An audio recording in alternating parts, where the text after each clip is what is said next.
Hello दोस्तों तो आज हम जानते हैं महाभारत के विदुर जी के बारे में। जी हाँ दोस्तों, महाभारत के अनेक महान योद्धाओं और राजाओं के बीच एक ऐसा व्यक्ति भी था जिसके पास ना सेना थी ना सिंहासन, लेकिन उसकी बुद्धि और धर्मनिष्ठा का लोहा स्वयं भगवान श्री कृष्ण भी मानते थे। और वे शख्स थे दोस्तों महात्मा विदुर जी। जी हाँ दोस्तों, कुरुवंश के राजा विचित्रवीर्य की संतान नहीं थी और विचित्रवीर्य विवाह के 2 साल उपरांत ही मृत्यु को प्राप्त हो गए। तब माता सत्यवती ने महर्षि वेद व्यास को नियोग के लिए बुलाया। रानी अंबिका से धृतराष्ट्र, अंबालिका से पांडु का जन्म हुआ।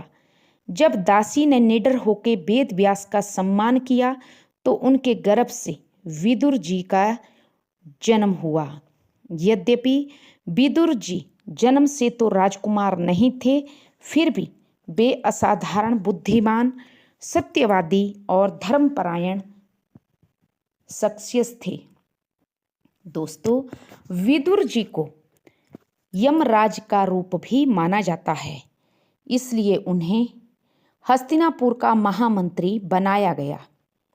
दोस्तों, विदुर जी बचपन से ही सत्य और न्याय का पक्ष लेते थे।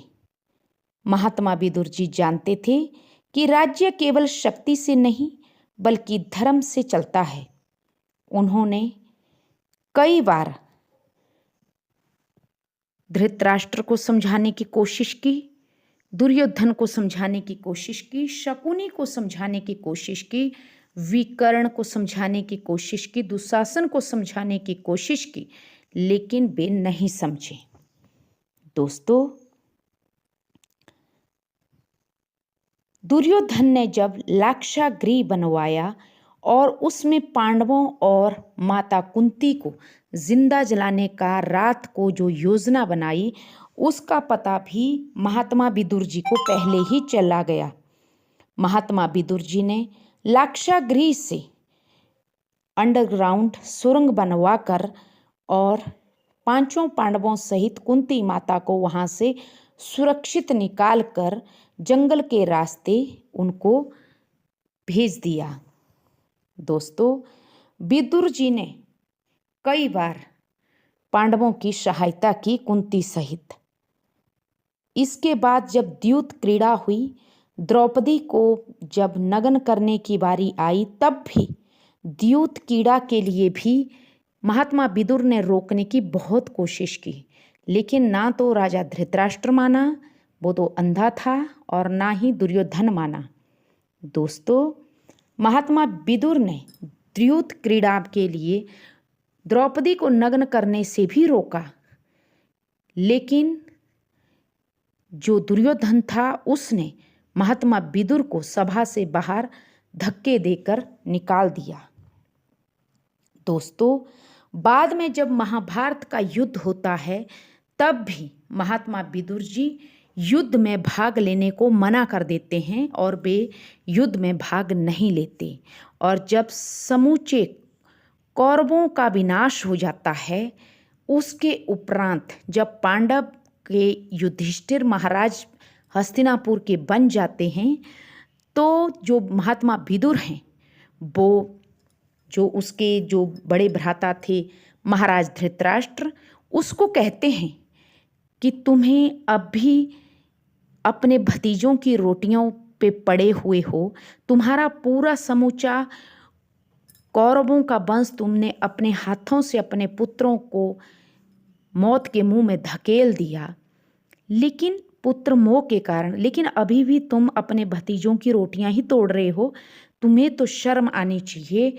धृतराष्ट्र कहते हैं कि फिर चाचा जी मैं क्या करूं। इस पर जो महात्मा विदुर होते हैं वो कहते हैं कि मेरे संग चलो और मैं तुम्हें 4 धाम की यात्रा पे ले जाता हूं और तुम्हें तीर्थों के दर्शन करवाता हूं। यहाँ बुढ़ापे में रोटियां तोड़ने से कुछ हासिल नहीं होगा, ये मानस जन्म बार बार नहीं मिलेगा। और जब दोस्तों युधिष्ठिर राजा बन जाते हैं तो जो महात्मा विदुर होते हैं वो धृतराष्ट्र को और गांधारी को और माता कुंती को साथ लेकर वहाँ से हस्तिनापुर से दूर चार धाम की यात्रा पर निकल जाते हैं। और वन में उन्होंने धीरे धीरे करके अपने प्राण तपस्या करते हुए कुछ सालों के उपरांत त्याग दिए। तो ये था दोस्तों महात्मा विदुर के बारे में। दोस्तों महात्मा विदुर की बहुत ही सत्यनिष्ठ धर्मपरायण व्यक्ति थे। दोस्तों उनकी नीतियाँ थी, आज भी विदुर नीति अपनाई जाती है। वो कहते थे कि मनुष्य जन्म से नहीं बल्कि कर्म से मनुष्य महान बनता है। अन्याय के सम्मान कभी, अगर अन्याय तुम्हारे सामने अन्याय हो रहा है तो कभी भी मौन नहीं रहना चाहिए, क्योंकि जो अन्याय देखता है ना वो भी पाप का भागीदार होता है। और अगली नीति में विदुर जी कहते थे कि सत्य और धर्म का मार्ग कठिन जरूर है, लेकिन अंततः जीत या विजय उसी की होती है।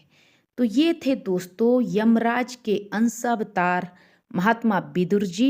आशा करती हूँ आपको महात्मा विदुर की कहानी सुन के पसंद आई।